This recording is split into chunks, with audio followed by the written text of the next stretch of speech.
Hello Munchkins, welcome back to the channel. My name is Ocean and I am an English educator on the platform of Unacademy. And guys, आज ना मैं आपके लिए बहुत ही मजेदार pome लेकर आई हूँ जो कि आपके सेकंड टर्म के लिए और फाइनल्स के लिए बहुत ज्यादा इंपॉर्टेंट है, जिसका नाम है दी टेल ऑफ मेलन सिटी। अब वैसे तो ये पोम आपकी सप्लीमेंट्री बुक में है and it has been categorised as a chapter, but it is a ballad because हम लोगों ने इसमें एक स्टोरी सुनाई है in the form of a poem which is very very hilarious, but when you will actually learn the meaning of the poem on a deeper level you'll understand कि भाई कितने hidden messages छुपे हुए हैं इसमें, right? तो भाई आज हम इस पोम को अच्छे से समझने वाले हैं from start to end. A line by line explanation is going to be, so be very focused throughout. And उसके बाद we are also going to discuss the themes because यहाँ से extract based questions ही नहीं बल्कि आपके long question answers भी काफी बनते हैं. And after that we are also going to discuss the literary devices because there are a lot of literary devices present in this poem and some of them are new to you as well. तो please अच्छे से सुनना. और last में हम थोड़े से MCQs कर लेंगे ताकि भाई आपको भी खुद पता चल जाए कि how well you've been able to understand the poem और आपको चीजें एक्चुअली अच्छे से समझ में आई हैं भी नहीं. तो मतलब करना बहुत कुछ है और टाइम बहुत कम, तो फिर देरी किस बात की है? जल्दी से वीडियो को लाइक करो, चैनल को सब्सक्राइब करो. कर लिया है ना? तो फटाफट हम लोग सेशन स्टार्ट करते हैं. Let me just grab my stylus and report. अरे यार ये मैग्नेटिक है ना, सो उठाने में थोड़ी प्रॉब्लम हो जाती है. तो चलिए भाई, आई होप अभी तक सबने वीडियो को लाइक कर लिया है, चैनल को सब्सक्राइब करिए, है ना? तो नाउ मूविंग ऑन गाइस, देखो सबसे पहली बात और सबसे इंपॉर्टेंट कि क्या आप लोगों ने अगर अभी तक भी अनअकैडमी पर ओशन मैम को फॉलो करना स्टार्ट नहीं करा है तो बंधुराम क्यों नहीं करा है? ओशन मैम पता है जिस तरीके से YT पे बहुत सारी फ्री ऑफ कॉस्ट क्लासेस करवाती हैं वैसे ही बहुत सारी एप्लीकेशन पर भी करवाती हैं, बल्कि वहां पर तो आप नोट्स भी डाउनलोड कर सकते हो, वहां पर आप जो है पोल्स में पार्टिसिपेट भी कर सकते हो, लाइव डाउट्स भी पूछ सकते हो. इतना कुछ मिल रहा है वो भी free of cost and still अभी तक नहीं करा है तो जल्दी जल्दी जाके कर लो. और प्लस अगर इस PDF का फ्री एक्सेस चाहिए ना तो एप्लीकेशन पर जरूर आ जाना because very soon I am going to take a session on the very same topic in a free session on the application and वहां पे आपको सारे नोट्स जो है बिल्कुल फ्री ऑफ कॉस्ट मिल जाएंगे. तो भाई बिना किसी देरी के जल्दी जल्दी जाके फॉलो कर लो और एप्लीकेशन डाउनलोड कर लेना जिन्होंने नहीं करा है. Now before we actually begin with the session, let's actually go through the session flow of the day that what the session is going to look like. So we are going to start with the poem and summary. As I have already told you that it's going to be a line by line detailed analysis. So I would request you all to kindly have your books open in front of you. Snapshot में है last chapter and अपने हाथ में एक pencil जरूर रखना ताकि साथ साथ आप चीजें मार्क भी करते रहो. देन उसके बाद we gonna discuss the theme, literary devices and last but not the least थोड़े से MCQs भी हैं. तो चलिए भाई देरी किस बात की है, let's get started with the poem. Alright, now the tale of the Melon City, first of all it has been written by this very talented poet जिनका नाम है विक्रम सेठ. अब विक्रम सेठ जी का नाम आप लोगों ने ऑलरेडी सुना हुआ है. जिन जिन बच्चों को याद होगा, आप लोगों ने क्लास 9th में एक चैप्टर करा था काठमांडू नाम का, right, which was basically a travelogue by Vikram Seth. And now this is a poem which has been written by Vikram Seth. So when I was in school ना, तो उस time पे मैं ICSE में थी until 10th class, and back then we had a poem written by him, a very beautiful poem, The Night of the Scorpion, and it was also a very lengthy poem. And I think अब poems जैसे मैं उनकी पढ़ रही हूँ, का works देख रही हूँ, I am able to realise कि वो बहुत सिंपल और डे टू डे चीजों के बारे में बात करते हैं.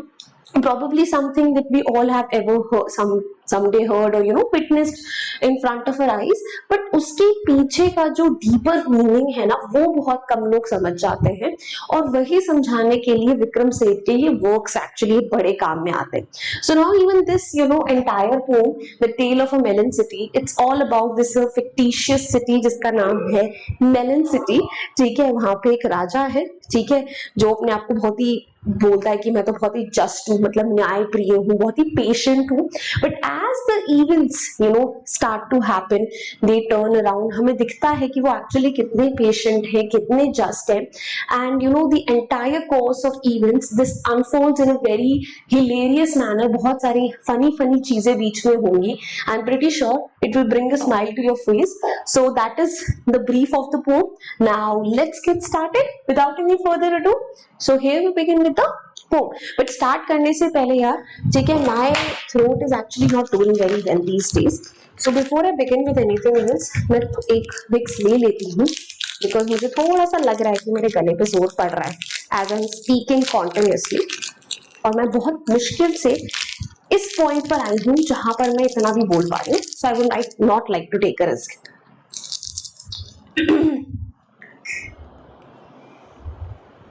Okay, now I'm all set to get started with the poem. So bacha bati, I hope you are also ready on your end. Let's begin then. Now guys, here's the first stanza for you all. In the city of which I sing, there was a just and placid king.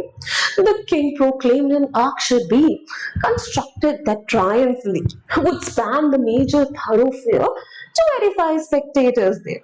अब जो stanza है वो बहुत ही simple सा है, ठीक है. Starting में हमें बताया गया कि जो राजा जी है, ठीक है, जिस सिटी की बात करी जा रही है उसके राजा जी कैसे हैं. He is very placid. Placid बोले तो काम, और बहुत ही जस्ट है यानी फेयर है. और एक दिन राजा जी प्रोक्लेम करते हैं यानी ऑर्डर देते हैं कि उन्हें एक आर्क बिल्ड कराना है. This is basically what we call an arch. तो इस शेप का उन्हें कुछ स्ट्रक्चर जो है अपने मेन थरोफेयर यानी जो मेजर रोड है जहां से एंट्री होती है उनके किंगडम में, वहां पे बनाना है. क्यों? क्योंकि that would basically make the roads look wider, ठीक है, बहुत ही अच्छा लगेगा वो. And it will speak tons about the kingdom की वो कितना प्रॉस्पेरस है. And it will even help the spectators edify यानी वो उनको वहां पे जाके एजुकेट करेंगे, उनको एड्रेस करेंगे. So it can even act as a stage for him. तो इसीलिए राजा जी ने बोला कि मुझे एक आर्क वहां पे बनवाना है. Now let's take a look at the notes. So the city which the poet is talking about was ruled by a just and placid king, and he is known to be fair and calm in his proceedings. कि जब भी कोई भी मामला आता है तो बहुत ही फेयर तरीके से, बहुत ही शांत तरीके से वो उन्हें टैकल करते हैं. And one day he ordered for an ark to be built on the main road of the town. वो बोलते कि एक बढ़िया सा हमें आर्क वगैरह बनवाना है. And he felt that it would be a good sight to look at, कि बहुत सुंदर लगेगा. And it would even motivate the onlookers, जो वहां पे आते जाते लोग हैं उनको भी मोटिवेट करेगा. तो इट विल बेसिकली चार चांद लगा देगा उनके किंगडम में. Now moving on. The workmen went and built the thing. They did so since he was the king. The king rode down the thoroughfare to verify spectators there. Under the ark he lost his crown. The ark was built too low, a frown appeared upon his placid face. The king said, "This is a disgrace. The chief of builders will be hanged." The rope and gallows were arranged. Basically because he was the king. तो जैसे उन्होंने order दिया था वैसे वैसे workman ने, मजदूरों ने उस आर्क को जाके बना दिया.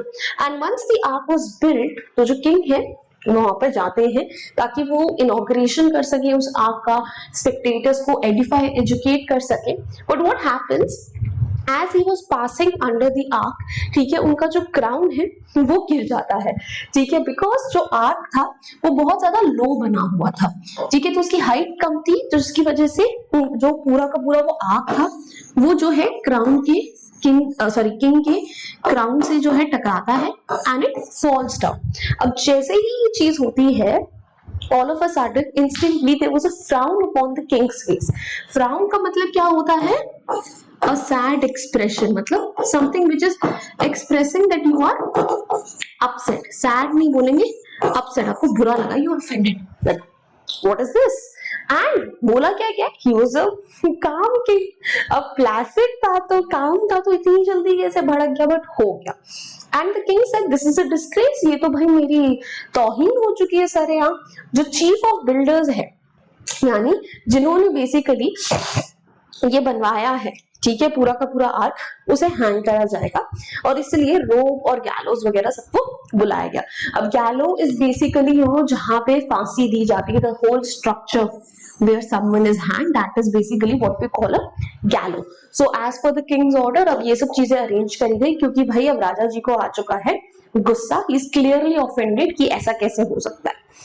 So since it was the king who ordered for it to be built, the workmen followed his orders and constructed the ark. To mark its inauguration and indulge the onlookers, उनको दिखाने के लिए कि ये हुआ, देखो हमने कितना शानदार आर्क बनाया है, the king went to the thoroughfare, वहां जाते हैं, and there the ark hit his head, उनके सर से लगता है, and his crown fell down, उनका क्राउन नीचे गिर जाता है. It happened because the ark was firm to लोगों की आंख बहुत ही लो था and his calm expressions they were instantly changed, वो एकदम से बदल गए, indicating extreme displeasure कि भाई राजा जी को बुरा लगा है, and he considered it a moment of dishonor and ordered for the chief of builders to be executed by hanging. उन्होंने बोला ये तो मेरी बेइज्जती है सरासर कि chief of builders को लटकाया जाएगा. And to fulfill king's orders, ropes and gallows were put in order. ropes और gallows सब कुछ जो है arrange करा गया. Now, the chief of builders was led out. He passed the king. He gave a shout. "Oh king, it was the workmen's fault." "Oh," said the king and called a halt to the proceedings being just and Placider. Now he said, "I must have all the workmen hanged instead." The workmen looked surprised and said, "Oh king, you do not realize the bricks were made of the wrong size." अब यहाँ से पूरा का पूरा एक chain of blame start होता है. ठीक है, आपको थोड़ा सा नॉस्टैल्जिया हिट कर रहा है कि जैसे क्लास 9th में in the kingdom of fools आप लोगों ने पढ़ा था, where one after the other the blame was being shifted, कुछ वैसा ही होने वाला है. तो जैसे ही चीफ ऑफ बिल्डर्स को लाया गया, ठीक है, वो किंग के सामने से गुजरता है, as soon as he sees the king he shouts out कि राजा जी आप समझ नहीं रहे हैं, मेरी गलती नहीं है, गलती तो सारी की सारी वर्कमैन की है जो मजदूर थे. अब राजा जी बोलते हैं अच्छा ऐसा है क्या, and he called a halt, मतलब he asked everybody to stop, क्योंकि वो तो बहुत ही फेयर राजा है, एंड एज अ फेयर राजा वो कोई गलती थोड़ी करेंगे, वो किसी के साथ अन्याय थोड़ी होने देंगे. एंड अब तो वो शांत भी है, he is placider, he is even calmer, so he thinks कि चलो हाँ बात तो सही है, सारे के सारे वर्कमैन को बुलाओ, हम उनको हैंग करेंगे. अब जैसे वर्कमैन आते हैं वो सरप्राइज बोल रहे कि राजा जी हमारी गलती नहीं है, जब ब्रिक्स ही गलत साइज की बनी थी तो हम कैसे सही साइज का आर्क बना देते, आप हमें बताइए. So again the blame is going to be shifted.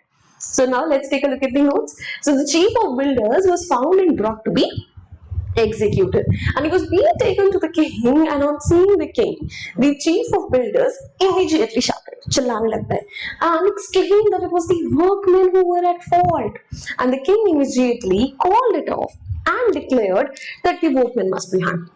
कि किसे hang करेंगे हम, workmen को करेंगे. And this hit the workmen with surprise. वो बेचारे ऐसे कहां से क्यों, and they pointed out that it was not their fault, उनकी गलती नहीं थी, but the bricks were not of the right size. जब bricks ही गलत साइज की हैं तो वो क्या करेंगे. ठीक है, now moving on to the next stanza. "Summon the masons," said the king. The masons stood there quivering. "It was the architect," they said. The architect was summoned.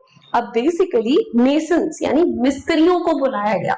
अब राजा जी जब मिस्त्री राजा जी के सामने आते हैं तो दे वर ऑल क्विवरिंग यानी shaking, तो बहुत ज्यादा डरते डरते और घबराते उन्होंने राजा जी को बोला कि भाई सारी गलती तो किसकी है, आर्किटेक्ट बाबू की है. अब आर्किटेक्ट बाबू को बुलाया गया कि भाई ठीक है आर्किटेक्ट बाबू से भी बात करी जाए कि भाई उन्होंने क्या कारनामे रचे हैं जिसकी वजह से ये आर्क जो है इतना लो बिल्ट हुआ है. Now, on hearing that it was the bricks that were of the wrong size आना चाहिए यहाँ पे, कितना गंदा मिसप्रिंट करा है मैंने, मतलब गलती से हुआ है. ठीक है, and the king called for the masons. अब उन्हें पता चल गया कि जब ब्रिक्स गलत साइज की हैं, so there was nothing that workman could have done about it, so इसलिए मिस्त्रियों को बुलाया गया. And the masons were trembling in front of the king, वो कांप रहे थे, and they put the blame on the architect, and thus the architect was called. अब आर्किटेक्ट को बुलाया गया कि आर्किटेक्ट भैया जरा पधारिए, सामने आइए। ना Well, architect, said His Majesty, I do ordain that you shall be. Said the architect, O king, you have forgotten one small thing. You made certain amendments to the plans when I showed them to you. The king heard this. The king saw it. In fact, he nearly lost his head. But being a just and placid king, he said, this is a tricky thing. I need some counsel. Bring to me the wisest man in this country. अब architect को जैसे ही बुलाया जाता है तो majesty साहब, राजा साहब बोलते हैं कि आर्किटेक्ट आप देखिए, I do ordained. Ordained is basically an official order, कि मैं ऑफिशियली ये ऑर्डर दे रहा हूँ कि भाई आपको हैंग करा जाए, बिकॉज आपकी वजह से जो आर्क है वो छोटा बना। और जैसे ही आर्किटेक्ट ये सुनता है, ये सेज कि राजा जी आपकी सारी बातें ठीक है, बट उसमें आप एक छोटी सी चीज भूल रहे हैं कि जब मैंने आपको प्लान्स दिखाए थे, यू मेड सर्टेन अमेंडमेंट्स, यानी आपने उसमें कुछ चेंजेस करे थे फाइनल, और उन्हीं फाइनल चेंजेस के हिसाब से तो आर्क बना है। अब जैसे ही राजा जी ने ये सुना, ही सॉ रेड मतलब he was angry. So basically, see red का मतलब, see red is like an idiom. So whenever someone sees red, they become very angry. They lose their cool. अब राजा जी तो समझ नहीं आया वो क्या करे, उनका दिमाग थोड़ा सा भन्नास आ गया. He lost his head कि अब मैं क्या बोलूं, because as per this statement, it is the king who is at fault, because राजा जी के ही फाइनल सारे के सारे डिसीजंस थे, उसी के हिसाब से जो है सब कुछ हुआ है. बट क्योंकि वो एक फेयर और काम किंग थे ना, तो इसीलिए वो कहते हैं कि ये चीज ना थोड़ी सी ट्रिकी हो चुकी है, पेचीदा हो चुकी है. आई नीड सम काउंसिल, मुझे अब एडवाइस की जरूरत है. और इसीलिए वो बोलते हैं कि भाई इस पूरी की पूरी कंट्री में जो सबसे ज्यादा वाइज इंसान है ना, उसे मेरे सामने लेकर आया जाए, क्योंकि अब मैं उसी से एडवाइस लूंगा कि आखिर मुझे इसमें करना क्या चाहिए. ठीक है, हम लोग सीखते हैं. So the king tells the architect that he considers him to be the one at fault and he must be executed. Instantly, the architect mentions that it was the king who made minute changes to the architect's initial plan. Minute यानी छोटे-छोटे, उन्होंने ही changes करे थे. And this indirectly indicated that it was the king who was responsible for the wrongly built ark. कहीं ना कहीं तो समझ में आ गया था राजा को कि इससे तो गलती मेरी निकल रही है. So the king grew angry, but since he was a just and placid king, he thought it would be best to consult someone in such a confusing situation, that before reaching the final conclusion, let's take a minute to think about the entire event. And thus he ordered them to get the wisest man alive. तो अपने सारे ministers वगैरह को बोलता है कि अब मेरे सामने जो है इस पूरी कंट्री का सबसे वाइज मैन लेकर आओ.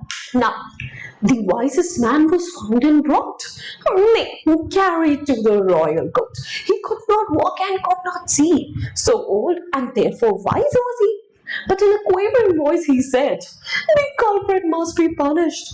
Truly the ark, it was that bad, the crown off and it must be hanged. अब जो wisest man है उसे किसी तरीके से सारे के सारे उसके सिपाही ढूंढते हैं और ढूंढकर उसे कोर्ट लेकर आते हैं. ने का मतलब होता है नो, कि लेकर के आते हैं, उसे पूरा ही उन्हें कैरी करना पड़ता है. क्यों?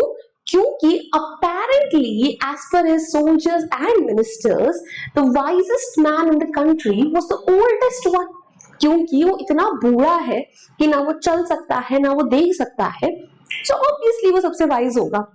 So now I do understand the logic behind it, that people who are old, they are considered to have more wisdom because of their experience, but that is not apparently true for every old man, right? So if it is the experience that counts, then they should have actually taken other factors as well into consideration. But no, भाई बेवकूफ राजा की बेवकूफ प्रजा. And as soon as this wise man, apparently wise man, reached the kingdom, ठीक है, and बड़ी ही quavering यानी shaking voice में बोलते हैं, because वो इतना बूढ़ा है तो obviously वो properly बोल भी नहीं पा रहा है. एंड वो कहता है कि जो कल्प्रिट है भाई उसे तो पनिश करना पड़ेगा, कि भाई हमारे राजा जी की इज्जत का सवाल है. अब देखा जाए तो राजा जी का जो क्राउन है वो किसने बैंग यानी किसने हिट करा था? It was the arc itself. तो इसीलिए कल्प्रिट तो भाई आर्क है और हमें आर्क को ही अब हैंग करना पड़ेगा। ठीक है, now moving on. So the king tells the architect that he considers him the one at fault and he must be executed। कि सारी गलती उसकी है, ठीक है, उसको, अरे ये तो मैं पिछले चली गई ना।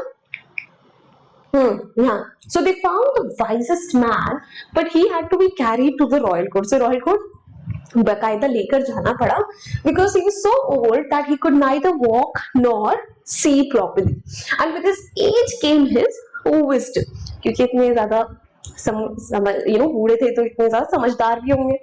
and he finally spoke in his extremely shaky voice that the one at fault must be executed and it is the ark that stripped off the king's crown, thus the ark must be hanged। तो भी सारी की सारी गलती किसकी है? Arc की है, उसे ही हैंग कर लो। Now moving forward, so to the scaffold the ark was led when suddenly a counselor said, how can we hang so shamefully? What touched your head, your majesty? True, mused the king. By now the crowd, the restless, was muttering aloud. The king perceived their mood and trembled, and said to all who were assembled, let us postpone consideration of final points like guilt the nation. Once a hanging hanged must be someone and that immediately।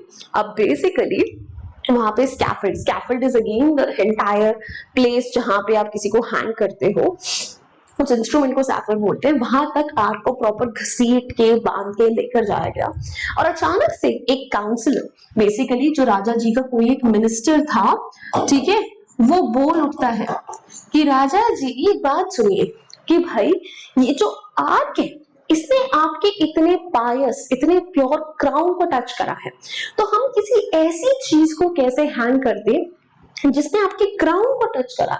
अब जैसे ही राजा जी ये सुनते हैं, he is like बात पे तो दम है।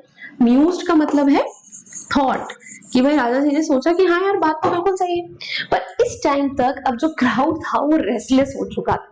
तो उन्होंने बोला कि भाई देखो मटरिंग अलाउ, मटरिंग ऐसे बड़बड़ बड़बड़ बड़बड़ करना, वो बेसिकली जो है दे वर लाइक कि यार ये क्या चल रहा है, ठीक है, बार बार हमें बुलाया जाता है कि हैंगिंग होगी हैंगिंग होगी, फिर उसके बाद राजा जी का मूड बदल जाता है। अब राजा जी जो है वो उनका मूड समझ गए थे, he sensed their mood and he trembled, थोड़ा सा वो भी डर गए कि अगर प्रजा मेरे खिलाफ हो जाएगी तो मैं क्या राजा बनूंगा।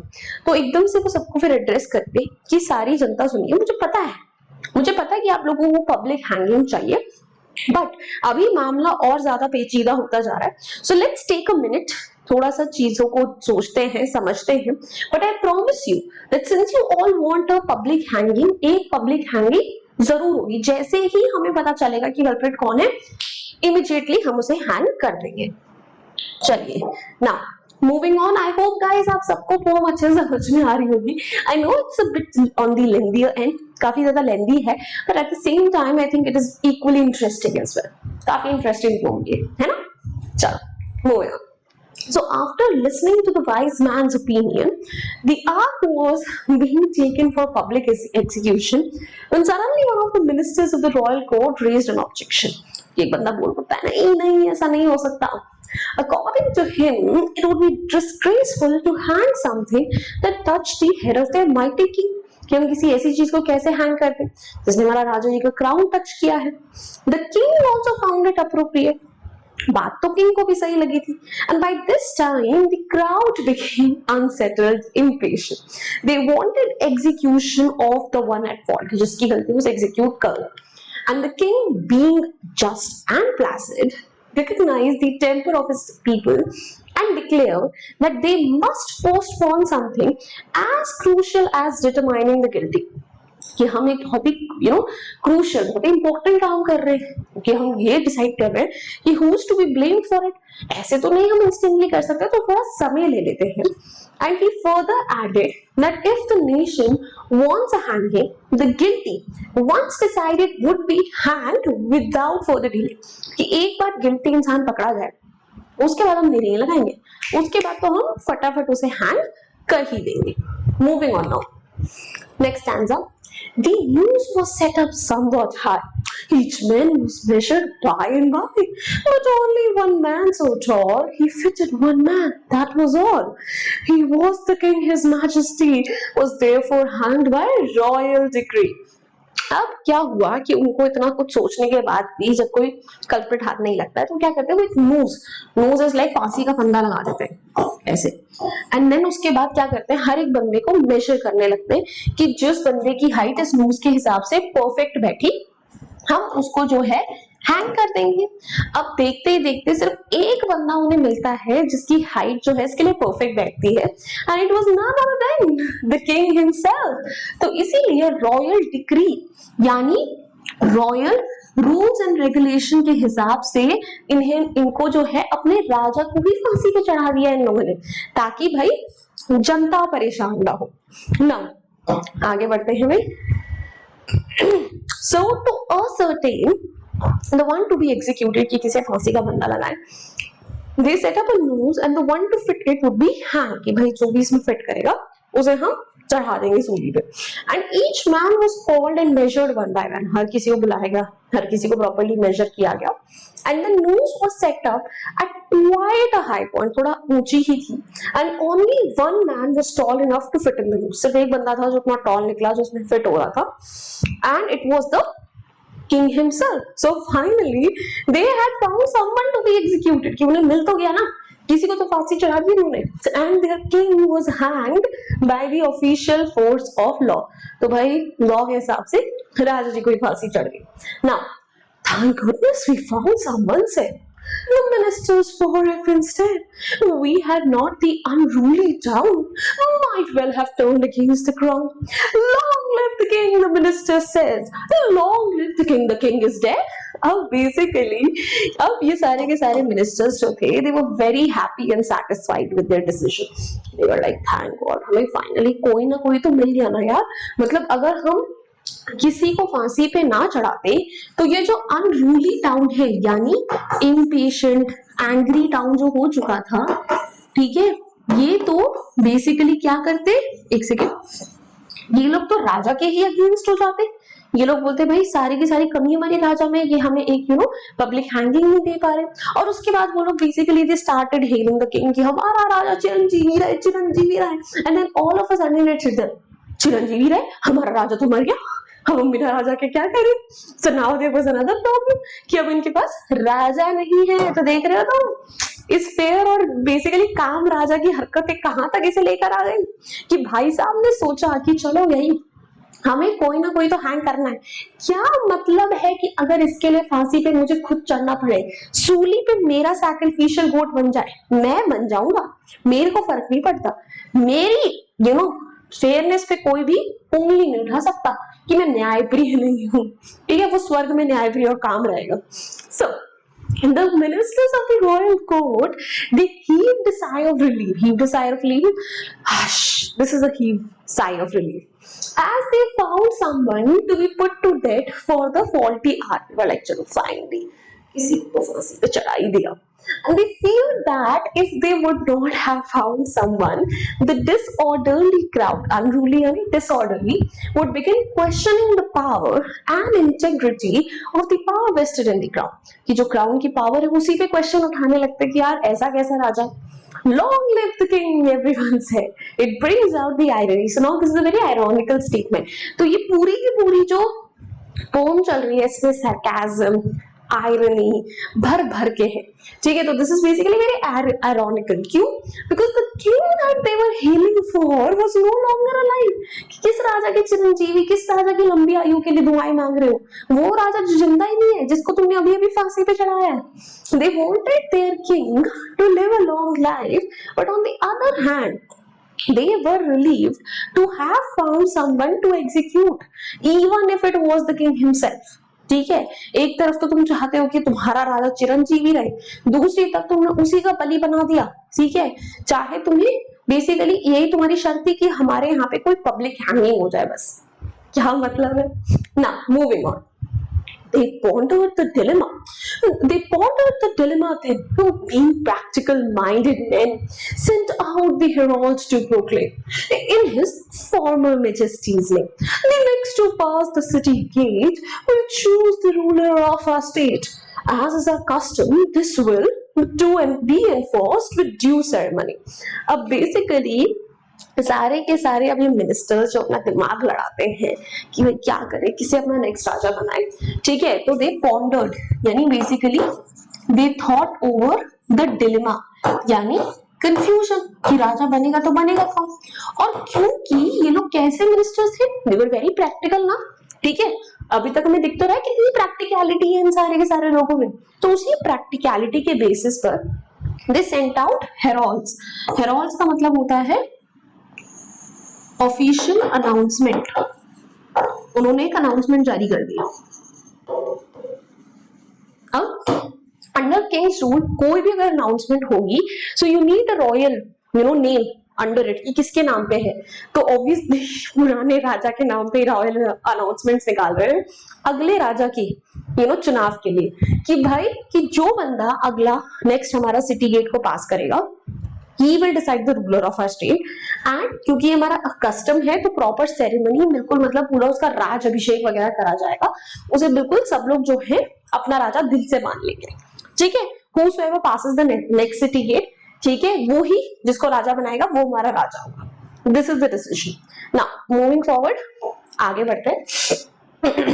So at first the ministers they were indecisive as to how to choose their new king, कि नया राजा चूज करे तो करे कैसे, but reasonable as they were, they sent out the official messengers to declare that their next ruler will be chosen by the one who passes the city gate next, कि भाई next ruler वही बंदा choose करेगा जो हमारा city gate next पास करता है, and the one chosen by him, जो वो बंदा जो है जिसको भी राजा बनाए, he will be declared king, उसे हम राजा घोषित कर देंगे with due ceremony as was the custom, proper ceremony वगैरह के साथ जोरों शोरों से होगा, ठीक है। Now a man passed by the city gate and idiot the guards cried, oh wait, who is to be the king decide? A melon, the idiot replied. This was his standard answer to all questions. He liked melons, you are now our king, the minister said. Crowning a melon, then they carried the melon to the throne and reverently sat it down. अब basically जो बंदा अगला city gate cross करता है he turned out to be an idiot, वो एक पागल बंदा था, और जैसे वो बंदा क्रॉस करता है सिटी गेट को तो गार्ड चिल्लाने लगता है, अरे रुको रुको रुको रुको, हमें ये तो बता के जाओ कि हमारा अगला राजा कौन होगा। एंड वो इडियट बोलता है मेलन, और ऐसा नहीं है कि ये इसमें एम बोल दिया था, this was his basic standard reply to anything, like तुम कैसे हो मेलन, आज क्या खाओगे मेलन, कल कहाँ जाना है melon, so he was like that, ठीक है। तो वो तो हर चीज का आंसर ही मेलन देता था, बट बिकॉज रॉयल कस्टम्स के हिसाब से यही चीज होनी थी, सो दे वर लाइक ठीक है आज से हमारा राजा क्या होगा, एक मेलन होगा, और बड़े प्यार से उन्होंने एक मेलन का राज्य अभिषेक करा, उसे बकायदा उसकी गद्दी पर बिठाया, उसको बिल्कुल आदर सत्कार से बोला कि राजा जी आज से आपका हुक्म सर आंखों पर। देख रहे हो इनकी बेवकूफी किस एक्सटेंट तक जाती जा रही है। अभी इस टाइम पे तुम्हें in the kingdom of fools थोड़ा बेटर लग रहा होगा कि यार that was a far better chapter. Now so the next to pass the city gate, नहीं नॉट अ मैन, नहीं एन इंडियन, आदमी नहीं पागल था, and the guard stopped him and asked him to name the next king, कि बताओ भाई हमारा अगला राजा कौन है। And an idiot as he was, he answered, a melon, not to call it his mistake or anyone else's, कि ऐसा नहीं है कि उसने गलती से ये डिसीजन लिया था। This was his fixed reply to all the questions, as the man was fond of melons, कि उसका standard reply था हर चीज के लिए, क्योंकि उसे melons बहुत पसंद है। And the ministers crowned a melon, believing that it is now going to rule over the city. They had complete faith कि अब एक melon जो है हमारी सिटी पर राज करेगा।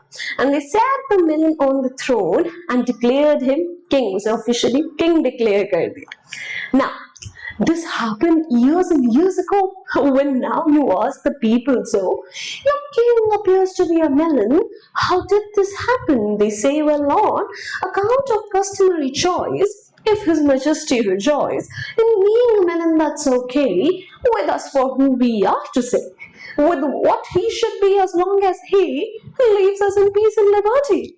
The principles of laissez-faire seem to be well established.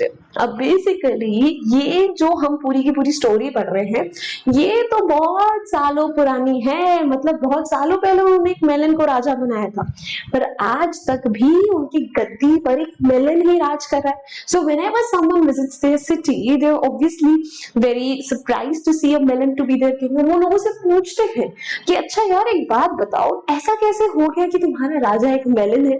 And वो लोग बोलते हैं कि भाई कस्टम था हमारा, ठीक है, हमारे रीति रिवाज से जिसकी वजह से ऐसा हुआ, बट हमें कोई फर्क नहीं पड़ता. हमारा राजा मेलन हो, सेब हो, आम हो, उससे हमें क्या, जब तक वो हमें पीस एंड लिबर्टी में रहने दे रहा है, मतलब शांति से रहने दे रहा है, हमारे कामों में कोई इंटरफेरेंस नहीं कर रहा है, सानू की. So the principles of laissez-faire. Now laissez-faire is basically like a French term जिसका मतलब होता है गो विद द फ्लो, जो होता है होने दो. तो इस प्रिंसिपल को ये लोग बहुत ही ज्यादा दिल से लगा के बैठे हैं, उसको बड़ी शिद्दत से फॉलो करते हैं वहां के लोग, उनको कोई फर्क नहीं पड़ रहा. ठीक है, चलिए नाउ दिस मीनिंग देखिए, इज द लास्ट पार्ट था, खत्म हो गया. So now the melon was declared the king many years ago, and now when anyone asks the people of the city that how it all happened, is हुआ तो हुआ कैसे, they simply call it a customary choice. की मतलब हो गया तो बस हो गया. And it means that their regulations push them towards making a melon a their king. की basically उनके regulations rules के वजह से उनको एक melon को अपना राजा बनाना पड़ा. And but now they are more than happy with their king being a melon. उनको कोई प्रॉब्लम नहीं है, because the people live in peace and enjoy freedom. They're like सानू की वो कोई भी हो, like we are okay with it, and they are flourishing with no interference by their king. कि उनका सब कुछ जो है मस्त बढ़िया चल रहा है, राजा की कोई interference नहीं है. What else do they need, right? So that is all for the poem. हम आगे की चीजें डिस्कस करेंगे. Before that, let me drink some water. गला सूख गया यार मेरा. It's such a lengthy poem है ना, but still yeah, we managed to complete it in approximately in half an hour. So I think it's still good for us.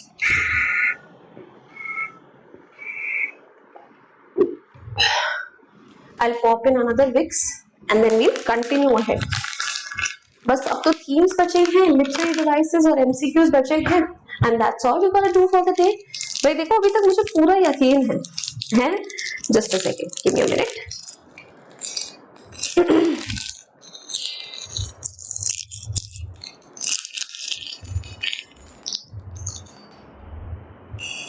I am pretty sure that by now, अभी तक जो भी इस pome को समझ के बैठे हैं उनको बड़ी फनी लगी होगी. लगाओ इसमें समझने लायक है क्या, बड़ी ही सिंपल सी फनी सी पोम तो है राइट. अब जब हम थीम डिस्कस करेंगे ना, I promise you that is when you come to know what deeper meanings this poem holds. ठीक है, and what an important message it sends out to us. ठीक है, and before I do that, जितने लोग अभी तक इस video को देख रहे हैं, अगर तुमने अभी भी वीडियो को लाइक नहीं करा है, चैनल को सब्सक्राइब नहीं करा है, I really don't know what you guys are waiting for. Please फटाफट जाके कर दीजिए. ठीक है, एंड चलिए ना, let's get started. So, the theme of The Tale of Melon City by Vikram Seth revolves around the absurdity of power, governance and justice. Basically, this entire poem is a satire on people who are sitting at the top positions, that at times even those people can behave so absurdly. यानी बहुत weird तरीके से कभी भी कुछ भी कर देते हैं. बोलते हैं ना, ठीक है, with great power comes great responsibility, but there are very few people out there in the world who actually abide by it, who understand it, because कितने सारे leaders हैं, and I'm not just talking about in the terms of our central government, state governments, or in the form of any of those governments around the world. I'm talking in general of any institution as well. It could be a school, it could be a college, it could be an office, anywhere. जो लोग top पे बैठे होते हैं ना, ठीक है, वो लोग भी कई बार बहुत बेवकूफी भरे डिसीजंस ले लेते हैं and people just don't question them because उन्हें लगता है क्या कि ये तो लीडर्स हैं, ठीक है, इनके पास तो अथॉरिटी है, there is a reason why they have so much power, so obviously how can they be wrong. But it satirizes the idea of mindless bureaucracy and the often illogical functioning of government systems. कि कई बार जो government के systems हैं वो कितने weird तरीके से add करते हैं, ब्यूरोक्रेसी में जो चीजें हैं बहुत ही अजीब तरीके से चल रही होती हैं and people just don't question them, they blindly follow it because that is what the rule says. But just because that is what the rule says, it doesn't always have to be right as well, right? ठीक है, कितने सारे rules है, कितने सारे customs है जो with time हमने बदले हैं. पहले इंडिया में सती प्रथा फॉलो होती थी where wives were literally thrown into their husbands funeral pyre alive because people thought what good a woman can be without her husband. But हमने उसे बदला ना. Widow remarriage act, there are so many basically examples out there. तो यार इसीलिए चीजें समय के साथ बदलनी बहुत जरूरी है, उन चीजों को क्वेश्चन करना बहुत जरूरी है. Through humorous and ironic situation, Seth critiques how decisions in a kingdom can be arbitrary and nonsensical. वैसे तो देखा जाए ये पोम जो है बहुत ही फनी लगती है, बहुत ही मजेदार लगती है, but on a deeper level Vikram Seth ने एक बहुत इंपॉर्टेंट क्वेश्चन उठाया कि जो गवर्नमेंट है कई बार वो भी कितने नॉनसेंसिकल डिसीजंस ले लेते हैं. People with such absolute power can take such arbitrary यानी random spontaneous decisions without having any backup of logic and reasoning and लोग उन्हें चुपचाप फॉलो करते हैं. In the poor king's desire for justice after a trivial यानी छोटा मामूली, भाई उसका क्राउन ही तो गिरा था ना भाई, कुछ और तो नहीं हुआ था, उसका गला थोड़ी कट गया था. He made basically a mountain out of a molehill, right? It spirals into a series of ridiculous events, ultimately leading to the kingdom's decision to crown a melon as their king. उस राजा की ego पे बात आ गई, उसने इस हद तक decisions ले लिए कि एंड में खुद भी मारा गया और उसकी जगह वहां पर एक मेलन को भी बिठा दिया गया है. People actually were being ruled by a melon and they were happy with it as well. And moving on. अरे अच्छा मैंने यहां से करा है, अरे मैं आगे पहुंच गई बहुत ज्यादा. So this reflects the foolishness of blindly following rules and traditions without thought or reason. और ये चीज जो है सिर्फ जो गवर्नमेंट है, अथॉरिटीज है, उन्हीं पर कटाक्ष नहीं है, ये उन लोगों पर भी कटाक्ष है, बेसिकली टिप्पणी है जो इन चीजों को ब्लाइंडली फॉलो करते हैं, जो लोग किसी चीज को कभी क्वेश्चन नहीं करते, जिन्हें लगता है सामू की, जिन्होंने लिटरली अपने लाइफ का ये मोटो बना लिया है. People who don't take a stand, people who don't question things when they are wrong. The theme also touches on the importance of appearances and passive acceptance of authority, as the citizens are content with the ruler, even if it's a villain, as long as there is no interference in their lives. लोगों को फर्क ही नहीं पड़ रहा. जब तक हमारे ऊपर इसका डायरेक्ट असर नहीं आएगा, हमें क्या फर्क पड़ता है. How many of us behave like this on a daily level? हमें जियो पॉलिटिकल सिचुएशंस, हमें बेसिकली जो है गवर्नमेंट के इतने डिसीजंस, एक्ट्स, रूल्स, रेगुलेशंस के बारे में पता ही नहीं रहता. क्यों? बिकॉज वी डोंट फील कि उसका हम पर एक डायरेक्ट इम्पैक्ट आना है. और एज सुन एज जब जैसे ही सिटीजन को लगता है अरे यार इस चीज का तो हम पर भी इम्पैक्ट आएगा, people start to question it. पर जब तक वो इम्पैक्ट ना आए तब तक nobody cares, nobody gives a damn about it, which is so wrong. The poem presents a commentary on how leadership and governance can sometimes be detached from logic and the well-being of the people. So it shows that not always the people who are sitting in higher authority, they are thinking about our well-being. They are basically logical, they are right. ठीक है, even they can act nonsensical. So it's okay to question them, and it's our job to, as an aware citizen, as a woke citizen, to basically be informed of all these decisions, rules and regulations being passed by the government, and to see if they are actually for the well-being of the people or not. ठीक है कि भाई जो भाई parliament जो है अपनी हर sitting में कितनी सारी चेंजेस इंट्रोड्यूस करती है, बट लोगों को सिर्फ जब टैक्स रिजीम्स के चेंजेस होते हैं उनके बारे में पता होता है, ठीक है, या फिर लोगों को तब चीज पॉलिसीज के बारे में पता चलता है जब वो उनके ऊपर पर्सनली इम्पैक्ट लाने लगती है। There are so many things going around us that we don't question, but we really need to start questioning. Alright, okay. So, by having discussed the theme as well in detail, it's now time to discuss the literary devices. And I warned you in the beginning of the session itself कि इस phone में काफी सारे literary devices हैं, and I was not kidding when I said that there indeed are a lot of literary devices. So you better be prepared for them all. ठीक है, तो जल्दी से शुरू करते हैं। बट भाई मैं इतनी मेहनत कर रही हूँ, इतना मतलब बिल्कुल मेरे क्या बोलना चाह रही हूँ, कलाम भाई, centre fruit. You really have an ambassador sitting over here, standing over here, sorry. मेरी तो जीप वैसे ही सेंटर फूड खाए बिना ही लबलबाती रहती है, आप ही को नहीं दिख रही हूँ मैं। Okay, so moving on. भाई मैं बता रही थी कि मैं इतनी खराब गले, खराब हालत में तुम्हारी क्लासेस, तुम्हारे सेशंस के साथ कॉम्प्रोमाइज नहीं कर रही हूँ। The least you can do is appreciate these efforts by hitting the like button, by subscribing to the channel, because अगर तुम ये भी नहीं कर सकते घर बैठे बैठे अपने आरामदायक गद्दे सोफे घर से, तो फिर तुम्हारा क्या ही फायदा है, लिटरली। चलिए ना, let's get started with the literary devices now. So here's the first one, guys, irony. Now, before I talk about how these literary devices have been utilized in the poem, I'll also tell you कि इनका मतलब क्या होता है, because I am pretty sure that there are a lot of students out there जिनको इन literary devices का मतलब ही नहीं पता होगा, तो प्लीज ध्यान से सुनना। So irony का मतलब होता है रियलिटी वर्सेस एक्सपेक्टेशंस। वो हम मीम्स नहीं देखते, ठीक है, वाईटी वीडियोस जिसमें बेसिकली जो है एक्सपेक्टेशंस कुछ और होती है, रियलिटी कुछ और होती है। दिस इज आयरनी, कि जब आइडियली आपको लगता है कि ये होना चाहिए बट हो उसका उल्टा जाता है। For example, the biggest irony in the entire poem is the king being described as just and pleasant. King को क्या बोला गया कि ये तो बहुत ही शांत राजा है, but as you basically look at the his actions, his reactions throughout the poem, you understand he is anything but calm. ये शांत तो बिल्कुल भी नहीं है। सो एक शांत राजा से एक्सपेक्टेशंस होंगी कि वो बहुत ही अच्छे तरीके से प्रोसीडिंग्स को हैंडल करेगा। He will not jump to the conclusions, but instead of that, he acted very impulsively. And in the name of fairness, he basically stretched the entire thing to the point where he had to be hung himself. But he really didn't care about it. So that is very much irony running through the entire poem. Next, satire. Now, what is a satire? I'm pretty sure most of you would have never heard of it.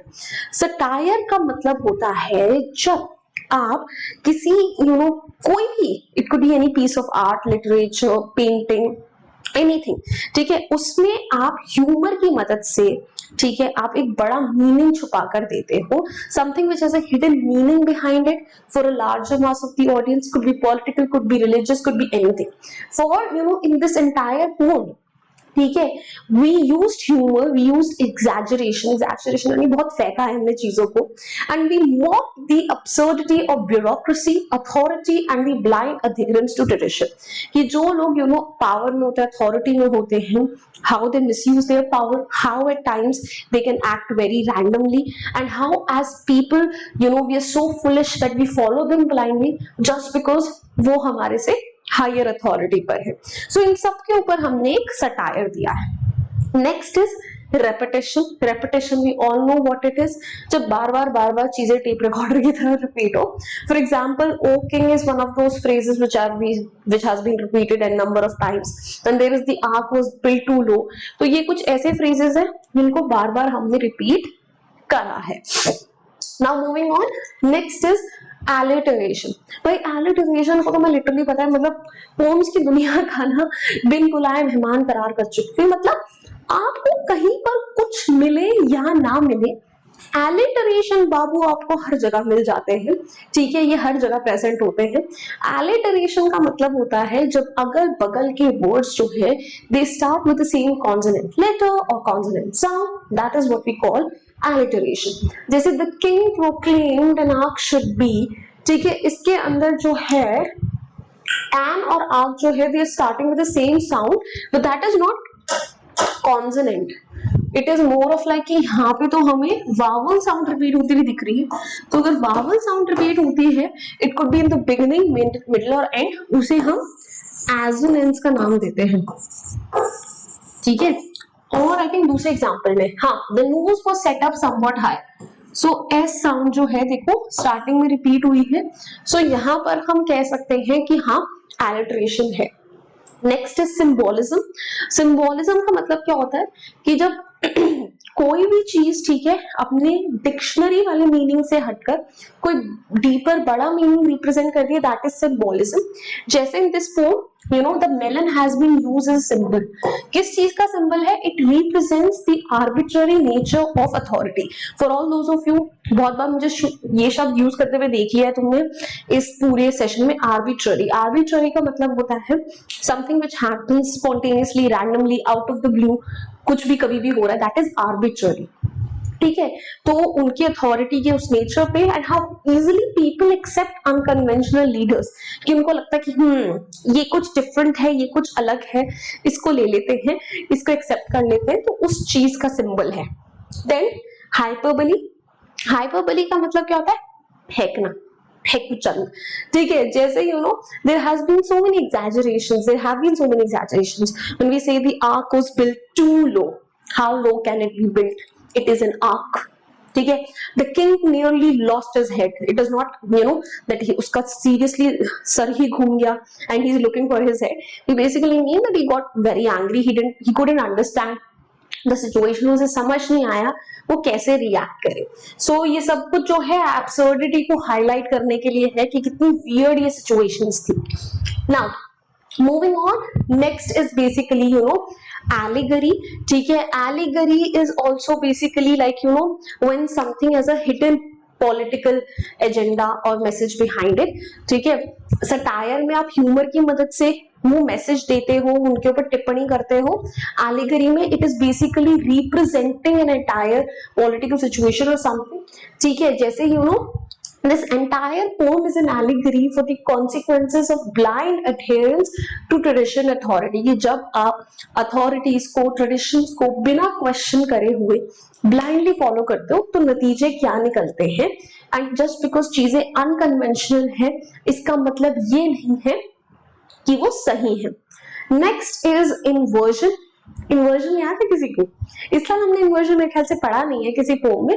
Last year if you have been my student you know what an inversion is. हम लोगों ने dust of snow में पढ़ा था, we have read it in some other poems as well. Inversion का मतलब होता है जब स्टार्टिंग वाले वर्ड्स लास्ट में चले जाए, लास्ट वाले वर्ड स्टार्टिंग में आ जाए, बेसिकली स्ट्रक्चर ऑफ सेंटेंस में हेर फेर करी जाए just so that rhyme scheme ना बिगड़े। जैसे truly the arc it was that, ठीक है। यहाँ पे ऑब्वियसली कुछ वर्ड्स को आगे पीछे करा गया, it is not a normal grammatically correct sentence, right. So this is an inversion क्योंकि हमें राइम स्कीम मेंटेन करनी थी। Next we have mood. Mood क्या है भाई पोम का? ठीक है, बहुत ही ह्यूमरस कॉमेडिक मूड है, absurd वियर्ड चीजें चल रही हैं स्टार्टिंग में, and then towards the end it becomes reflective the way you know it basically brings out the fact that कि भाई क्या से क्या हो गया, the king is dead, the melon is a king, the people don't have any problem with it. So starting में बहुत ही मजेदार चीजें थी, बहुत ही वियर्ड चीजें थी, and then all of a sudden it became reflective, thought provoking, ठीक है। तो एक चेंजिंग टोन हमें दिख रही है so that the poet could you know send home his message. Next we have is personification. अब इस पूरी पोम में देखो मैंने बोला था ना बहुत सारे लिटरेटिव वर्ड्स है, बस आई प्रॉमिस यू खत्म होने वाले, इसके बाद सिर्फ एक और है, ये लास्ट 4 बचे हुए, दैट्स ऑल, ठीक है। बस उसके बाद आप कर देंगे। सो पर्सोनिफिकेशन का मतलब बेसिकली क्या होता है कि जब आप किसी भी नॉन ह्यूमन चीज को ह्यूमन क्वालिटीज दे दो। जैसे इस पूरी पोम मतलब इस पोम के एंड में हमने मेलन को पर्सोनिफाई करा है, the way we have you know declared him a king. Obviously a fruit can not be a king, only a human can be, so that is indeed personification. Next we have is metaphor। जब like या as के बिना दो चीजों में comparison करा जाए, that is metaphor। जैसे you know जो पूरी की पूरी सिटी है it is a metaphor for a dysfunctional society. Dysfunctional society यानी जहां पर कुछ भी चल रहा है, it is not how traditional society should look like and work like. तो उसके लिए है, क्योंकि भाई लोगों basically people are getting impatient for a public hanging, people are happy with the melon being their king, ठीक है, जहां पे लॉज इसलिए फॉलो हो रहे हैं just because they need to be followed. कोई फेयरनेस, कोई जस्टिस, किसी को ध्यान में नहीं रखा जा रहा है, people are just doing it as papers से। Next we have conflict. अब कॉन्फ्लिक्ट जो है, ठीक है, ये आपको हर जगह मिलता है, मतलब it is something that you probably are hearing for the very first time, but आप किसी भी स्टोरी, किसी भी प्ले, किसी भी मूवी को अगर आप लिख रहे हो, उसे पर्दे पर ला रहे हो, कॉन्फ्लिक्ट होगा ही होगा, ठीक है। It is not the actual conflict that you thinking और लड़ाई झगड़ा। Conflict is basically the driving motive of the plot, कि वो चीज जिसकी वजह से पूरी स्टोरी आगे चलती है, ठीक है, जिसकी वजह से टर्न्स ऑफ इवेंट्स होते हैं and you know the situations take place. जैसे you know the entire bones conflict was that the king they he wanted you know justice, he was a very just and placid king, and क्योंकि उसका crown गिर गया so he wanted justice to be served and that became the driving force of the entire plot, ठीक है। और basically जो है उसमें जो है पूरा ह्यूमर, आयरनी सब कुछ घुसा दिया गया है। अब नाउ आखिरी, ओनोमैटोपिया, इसे तो बचपन से जानते हो। ओनोमैटोपिया क्या होता है? वर्ड्स जो कि साउंड को डिस्क्राइब करें, जैसे quivering, muttering, all of those describe sound, so they fall under onomatopoeias category. So yeah guys, that's all for the literary devices as well. Now I promise you I won't take a lot of your time, just 5 minutes. थोड़े से MCQs करते हैं because I promised that to you in the beginning of the class and then we are wrapping it up. ठीक है, सो यहां तक अगर आ गए हो, वीडियो को लाइक, चैनल को सब्सक्राइब करा है ना, और ये पूरी पीपीटी अगर चाहिए, तुम देख रहे हो ना कितने अच्छे नोट्स है, हर एक लाइन का मतलब है, सब कुछ उसमें मेंशन है, तो नोट्स चाहिए ना, तो जाओ जाके ओशन मैम को फॉलो कर लो अनअकैडमी पे, तभी मिलेंगे नोट्स। चलो लेट्स गेट स्टार्टेड। सो भाई, first MCQ of the day, why did the king's crown fall? राजा जी का क्राउन काहे गिर गया था? ठीक है, because the arch was built too low, because he lost his balance, because the crown was heavy, और because he was attacked. Which is the correct answer?